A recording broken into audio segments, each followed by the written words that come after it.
Congratulations, Doctor. I think you've succeeded very well. Now, you founded the Tilganga Eye Center and a program that's called the Nepal Eye Program. Can you tell us a little bit about that?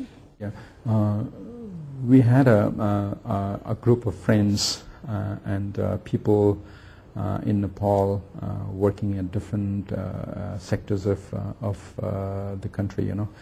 People who were involved in the NGO sector, people who were involved with television, people who were involved in mountaineering, people in business entrepreneurs. So we got together, and a wonderful group of people, people who were young and successful at that time and who wanted to give something to the society. And I put the problems that I told you, the three obstacles that we had was, one was the trying to find a cost-effective and simple surgical technique, and second was to find the ways to get easy and cost-effective consumables, and then the training of, and I expressed to them, this is what we need to address, and this is what we need to do. And this was very early in 1990, and we sat down for lunch in a restaurant, and those days we had nothing with us, no resources at all, and all my friends were very nice. They were totally sold in that. Let's do it, they said. So it was a group of these people who got together, and then we started. We formed the Nepal Eye Program, which is actually the legal entity of, and its implementing body is Tilganga Eye Center. So Nepal Eye Program is actually an NGO, a non-governmental organization, and then slowly we started moving forward. Through this program also, you also train eye doctors and paramedics in the newest eye surgery technology. Yes, Yuli, if you look at Asia, Asia is very interesting because we have such a big land surface, and we cover the population of about 60% of the world, isn't it? It's around that population, yeah, about 60% of the world. And in terms of cataract, we constitute about 60% of the world blindness, which is very close to about 10 to 11 million people who are actually blind from cataract in Asian countries. And but unfortunately, what is happening is most of the blind people are living in rural areas, and they are poorer people. So our aim had always been to how we can make the surgical system per se more affordable and more accessible to these people. And it's a very Herculean task. And if you consider this concept in some of the countries where it really needs to be done, like in China and of course in Indonesia, but my feeling is if we organize and manage properly, this can be done very well. Yeah. You have brought your program to other countries.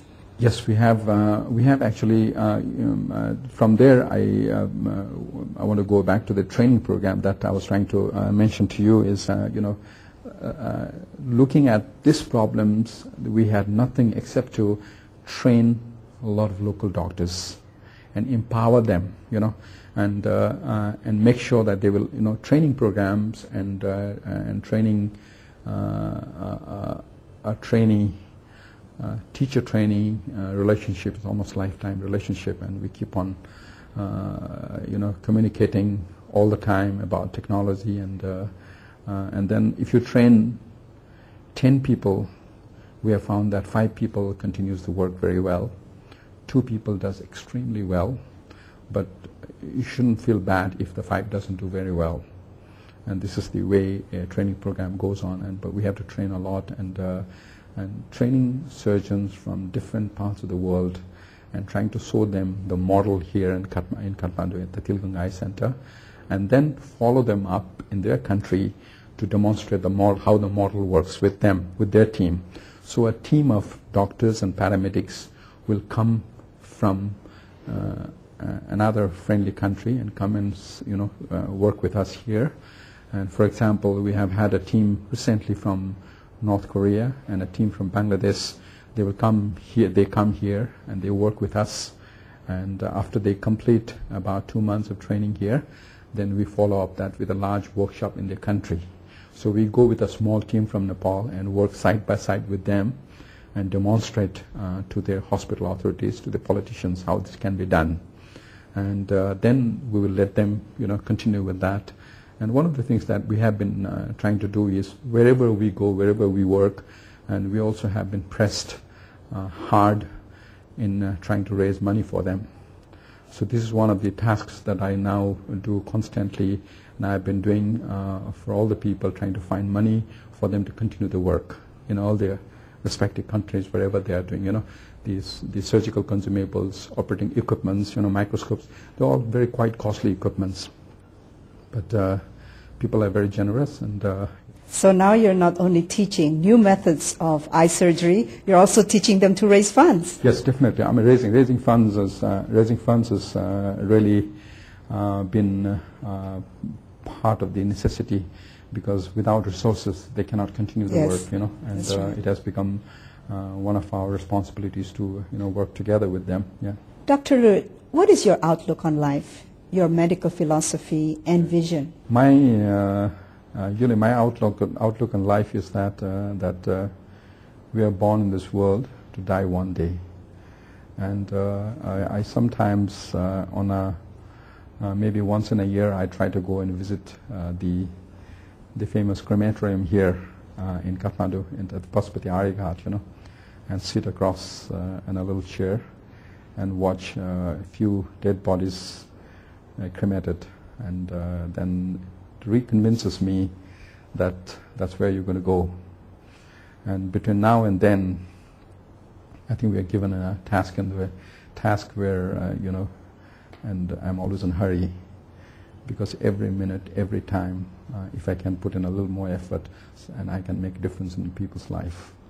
And I really feel that we have been given an ascenda by whoever's given us birth to,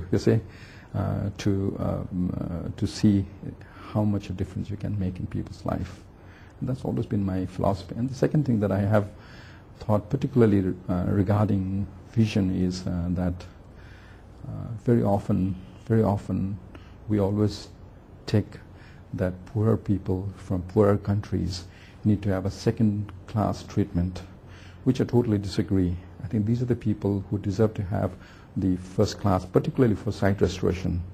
And something like vision, and you cannot talk about some children being children of lesser God, And I think these are the people who really need very good vision.